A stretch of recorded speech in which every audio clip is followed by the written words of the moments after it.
देवी प्रपन्नार्ति हरे प्रसीद प्रसीद मातर जगतो अखिलस्य प्रसीद विश्वेश्वरी पाहि विश्वम तुम्हेश्वरी देवी चराचरश्च। पिछले दिन हम बात कर रहे थे कुंडली के प्रथम और द्वितीय भाव में यदि किसी व्यक्ति को शनि और केतु का विषयोग बना हुआ है उसके क्या परिणाम होते हैं। खास तौर पर इस वर्तमान परिवेश में जब कोरोना का संक्रमण पूरे देश दुनिया में चल रहा है तो उसको ध्यान में रखते हुए हम इस पर चर्चा करेंगे। तो कुंडली के तृतीय भाव में यदि किसी व्यक्ति को जातक को यदि शनि और चंद्रमा का विषयोग है तो ऐसे जातकों के परिवार में जो छोटे भाई बहन होते हैं उनको संक्रमण जल्दी होता है, ध्यान रखना चाहिए उनका। इसके साथ ही साथ में बाकी चीज़ों पे ध्यान दें तो छोटे भाई बहनों के साथ कुछ अंतर्कलह और पारस्परस रूप से आपस में उनके सहयोग वगैरह में भी कुछ कमी रहती है। मुख्य रूप से अब हम चलते हैं जन्मांग के चतुर्थ भाव में। चतुर्थ भाव बहुत अहम है। इस चतुर्थ भाव में सबसे ज़्यादा संक्रमण होता है।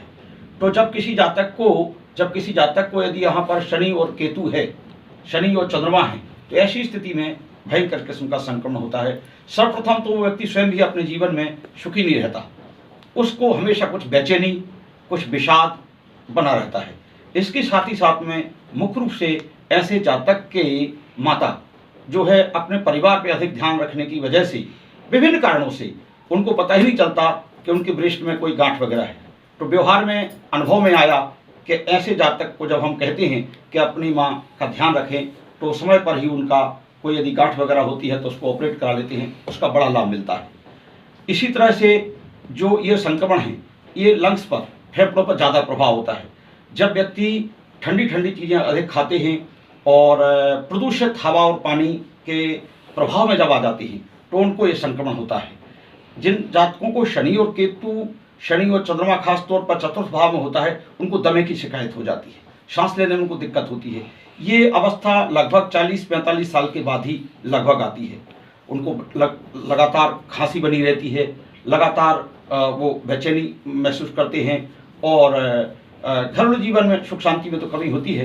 तो ऐसे लोग डस्ट से भी ध्यान रखें क्योंकि बाहर की जो धूल मिट्टी है, अशुद्ध हवा पानी है, वो जल्दी से संक्रमण करती है। तो हम उनको यही कहेंगे कि बाहर जो कोई इस तरह की धूल है, मिट्टी है, डस्ट है, वातावरण जनित कोई किसी तरह की परेशानी चल रही है वो सावधान रहें और खान पान का विशेष ध्यान रखें। खास तौर पे इस परिवेश में जब कोरोना का ये संक्रमण चल रहा है उन लोगों को निश्चित तौर पे घर में रहना चाहिए और प्रदूषित हवा और पानी से बहुत ध्यान रखना चाहिए। अन्यथा जल्दी से ऐसे लोग जिनको विषयोग बना हुआ है उनका जो श्वसन तंत्र है अर्थात लंग्स वगैरह हैं, फेफड़े वगैरह हैं, उनमें ज़्यादा से ज़्यादा जल्दी से जल्दी संक्रमण होता है।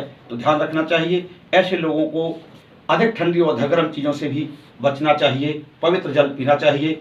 इस तरह से मैं ध्यान चाहूँगा कि सब लोग इस प्रदूषण से दूर रहें और जो चंद्र और शनि के विषयोग से हैं प्रभावित उनको सब तरह के प्रदूषण को ध्यान में रखते हुए, खान पान को ध्यान में रखते हुए और इसका ध्यान रखें और भगवान शिव की उपासना करें। भगवान शिव जी पर कच्चा दूध और तिल चढ़ाएं तथा रात में दूध ना खाएं, रात्रि में दूध ऐसे लोग इस्तेमाल ना करें।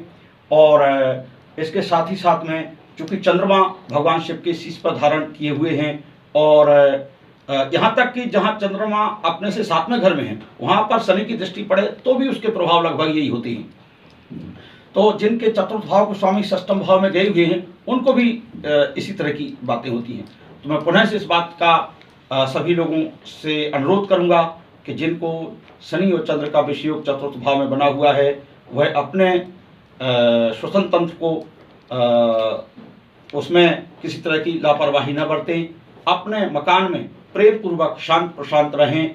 और क्योंकि जिनको चतुर्थ भाव में शनि चंद्र होते हैं उनको बेचैनी, घर में अशांति और कहीं न कहीं से तनाव लेकर के वो रहते हैं और उनको हृदय संबंधी भी कुछ प्रकार की दिक्कतें होती हैं।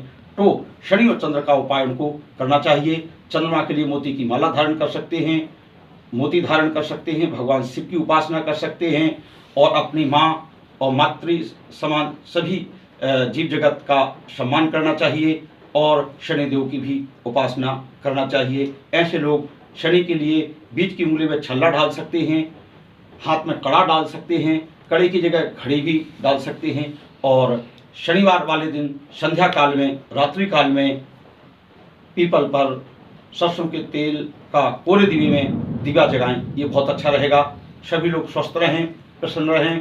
सर्वे भवन्तु सुखिनः, सर्वे सन्तु निरामया, सर्वे भद्राणि पश्यन्तु, माँ कश्चित् दुःखभाग् भवेत्। ओम।